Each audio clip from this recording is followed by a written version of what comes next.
YouTube vinyl community, Beach Boys love you fans, random people on the internet. My name is Giggens, and we're here today to talk about the unreleased tracks for the Beach Boys Love You and what ultimately became Adult Child. And so if you're new to the Beach Boys, Adult Child was the stuff that was going to become the next album after Love You was done. And the sessions for it started only like 4 or 5 days after the sessions for Love You ended. Once that wrapped up, Brian was right into the next project.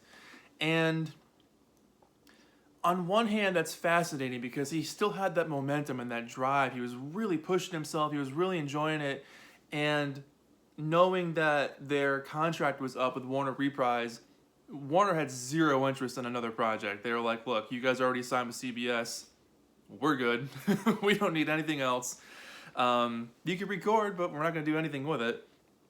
So that's why Adult Child never happened. And I don't think it ever would have happened. And I know for a lot of Beach Boys fans, that's like sacrilege to say that. But I love that album.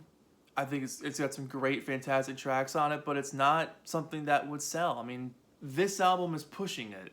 And again, love that album, but you gotta think logistically here. Yeah, we like it because we're Beach Boys fans, but to the average record buyer in 1978, they picked this up and said, "Oh, what is Adult Child? Weird album name." And well, there's a song about life is for the living. That one might be about baseball. I mean, yeah, great tracks, but the steam that's on it is a little bit kind of like, would this have been a thing the Beach Boys wanted in their discography? Love You, sadly, has been like longly forgotten about, especially live. They've only played 4 or 5 songs from this album, and that was really only back in the day. As actual Beach Boys live songs, they played Roller Skating Child, Airplane, Love is a Woman, and Honkin' Down the Highway. 4 songs. Since then, Brian has done The Night Was So Young, which is pretty cool. But during this time, I mentioned in one of the other previous videos, Brian was making a ton of music at this time. It's true. He recorded a ton of songs. And so I'll list off the ones that were not Adult Child, and then I'll talk about that in a moment. And so I'm just going to do a real quick rundown here of a lot of the songs where demos do exist. So we have Rollin' Up to Heaven, Sherry, She Needs Me, which was a 1965 song that he was always kind of tinkering with, and would finally release it as She Says That She Needs Me on Imagination some 30 years after he first wrote it. Short Skirts, Come Go With Me, which is a super early version that would become the MIU album. Moni Moni, which is a pretty cool cover. Sea Cruise, which we saw a couple years later on the 10 Years of Harmony album. Ruby Baby, Marilyn Rovell, he wrote about his wife. That Special Feelin'. Little Children rather, that's the Beatles song. Little Children became the song on Brian Wilson's 1988 solo album. Hey There Mama, We Got a Groove, which is one of my favorite jams they ever did. You've Lost That Love and Feeling, which had been around since the 15 Big Ones era. Lazy Lizzy, which was kind of like, I think the music from the Mount Vernon and Fairy Tale was inspired by that, and he kind of wrote lyrics on top of that one. My Diane, which of course we saw with MIU.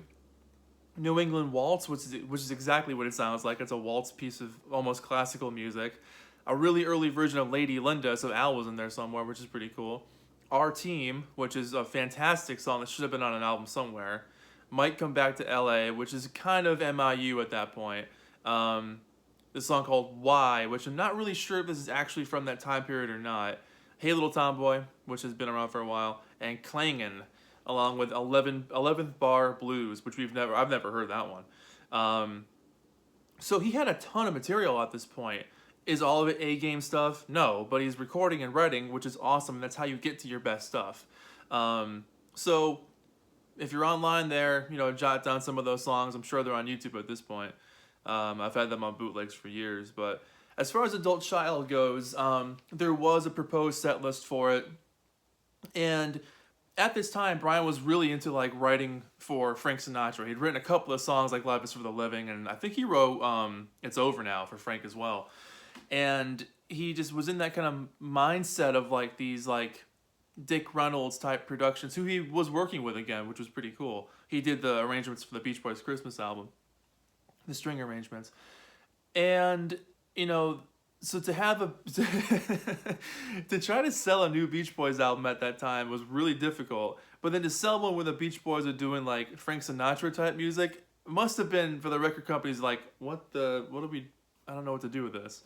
Um, and what's even more fascinating is they were still plunging into their vaults. Like on Love You, you got Good Time, which came from 1970, and on Adult Child, you would have had Help Is on the Way, also from 1970, and Games 2 Can Play, which is from 1969. So a couple of really old ones on there. But Adult Child was Life Is for the Living, Deep Purple, Help Is on the Way, It's Over Now, which is a fantastic track, Everybody Wants to Live, Shorten and Bread, which we'd see later on, Lines, On Broadway with Al singing, which is pretty cool, Games 2 Can Play, It's Trying to Say, and Still I Dream of It, which is one of the best songs he ever did. I first heard that one on the I Just Wasn't Made for These Times album and movie, where the demo of his was just fantastic. But so there's some really good stuff on that album, but it's not something that a record company would have probably wanted to promote because it's a very awkward album to try to promote. Especially, I mean, like, Life Is for the Living is a fantastic song, but, you know, there's a couple of lines on there, like, you know, sitting on your ass, smoking grass, that kind of stuff went out a long time ago. Like, maybe those were placeholder lyrics, but in 1978, that's not something they would have wanted to promote. You know, not a lot of songs with the word ass on the radio. So, who knows? But it continues the streak of Brian writing and being creative and seeing where he was mentally and experiencing the world and writing what he was experiencing. And going back, you know, digging up tapes from 1970, 1969, and then putting that on an album, you know, that's one of the hiccups on Love You, but it's one of the reasons why I love it, is hearing Good Time on there, because he's got that early voice again, and then you go back to the gruff voice. So there'd be 2 times for that on on Adult Child. So it's a particularly fascinating document of the band at that time, and for a lot of people, for a lot of hardcore Beach Boys fans, it's one of their favorite pieces of work that he ever did. And I can definitely see that. I mean, when you have tracks like It's Over Now and Still I Dream of It, those 2 songs alone are worth the price of admission because there's so much heart and soul in those songs, and especially Carl singing It's Over Now, unbelievable. You know, those songs really do have a good move to them, and I can't say enough about those tracks, but yeah, it'll never be officially released. I mean, we obviously will get these bootlegs over and over again. Hopefully someday on a box set they can like remaster all those songs for the hardcore completists out there. That'd be so cool. But until then, we're left with what we have for kind of muddy sounding bootleg songs. But yeah, that's it. Just wanted to make a quick video talk about the songs they performed live. The unreleased tracks, just naming them off, and then talking a little bit about Adult Child. There's not much else to know about that album besides they were making it, and then it didn't happen. There's really not much to know about it. There's not some big mystery behind it. That's it. They recorded a bunch of songs, then it didn't happen. There's nothing to it. And then they would kind of feed off those songs for the next couple of years, but that's it. So, yeah, let me know what you guys think about Adult Child, and if you've heard some of the unreleased Love You tracks that I mentioned, let me know about those too. Very curious to hear your thoughts. But that's it. My name is Giggens. This has been talking about Adult Child and the unreleased Love You tracks. I'll see you guys in the next video. Bye-bye.